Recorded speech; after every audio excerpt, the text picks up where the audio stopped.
আসসালামু আলাইকুম। আশা করি সবাই ভালো আছো এবং সুস্থ আছো। তো তোমরা জানো যে ইতিমধ্যে কিন্তু দ্বিতীয় অটো মাইগ্রেশন এবং অপেক্ষমান তালিকা প্রকাশ করেছে।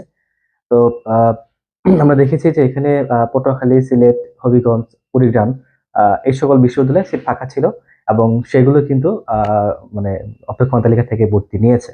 তো শেষ খবর পর্যন্ত আমি যতটুকু জেনেছি যে 1600 পর্যন্ত প্রায় সাবজেক্ট পেয়েছে। তো এখন আসলে এর পরবর্তীতে করণীয় কি সেই বিষয় নিয়ে কথা বলবো।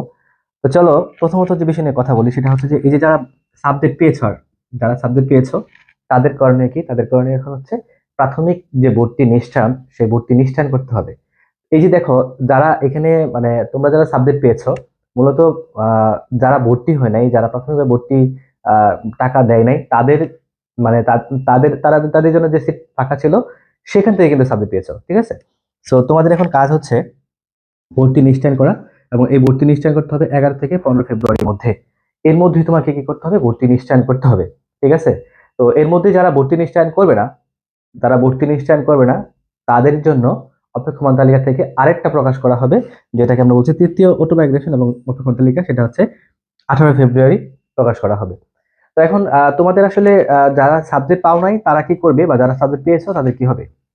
প্রথমত হচ্ছে যে আমি যদি বলি যে মাইগ্রেশনের ক্ষেত্রে যারা মেরিট লিস্টে ছিল আসলে তাদের খুব বেশি মাইগ্রেশন হয় নাই।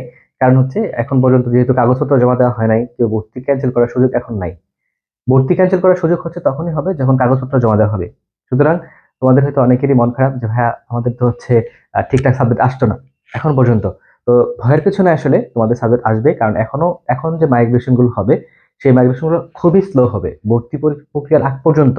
মানে ফাইনাল ভর্তি প্রক্রিয়ার এটা হচ্ছে মেতে, ঠিক আছে? তো ওর এক পর্যন্ত কিন্তু তোমাদের যে যে ভর্তি প্রক্রিয়াটা, মানে মাইগ্রেশন সিস্টেমটা, এটা খুবই মানে অল্প অল্প হবে, ঠিক আছে? বিশেষ করে যারা মেরিটে ছিল তাদের মাইগ্রেশন হবে না বললেই চলে। বাকি যারা আছো তাদের মাইগ্রেশন হবে, যেমন এই বছর মানে এইবার যারা ভর্তি হবে এই অপেক্ষমান মানে দ্বিতীয় অপেক্ষমান তালিকা থেকে যারা ভর্তি হবে, তাদের কিন্তু ঠিকই মাইগ্রেশন হবে, ঠিক আছে? তাদের ঠিকই মাইগ্রেশন হবে। তো তোমরা হচ্ছে ভর্তি নিশ্চয়ন করে ফেলো। আর যারা হচ্ছে এখনো সাবজেক্ট পাও নাই মন মতো, ভয়ের কিছু না, আসলে তোমাদের অনেকগুলো মাইগ্রেশন হবে। আমরা ধরে নিচ্ছি এবার মিনিমাম 6টা মাইগ্রেশন হবে এবং এর পরবর্তী গণবিজ্ঞপ্তি হবে। আর যারা হচ্ছে 6,000-এর মধ্যে পজিশন আছো, আমি আবার বলছি, তোমরা হচ্ছে রেগুলার খোঁজ খবর রাখবা, আপডেট রাখবা, কারণ কখন কি বলে এটা আসলে আপডেটের উপর তোমার সাবজেক্ট পাওয়া নির্ভর করবে। তো সবাই ভালো থাকো, সুস্থ থাকো। এই আপডেট দেওয়ার জন্য ছিলাম আসলে। আল্লাহ হাফেজ।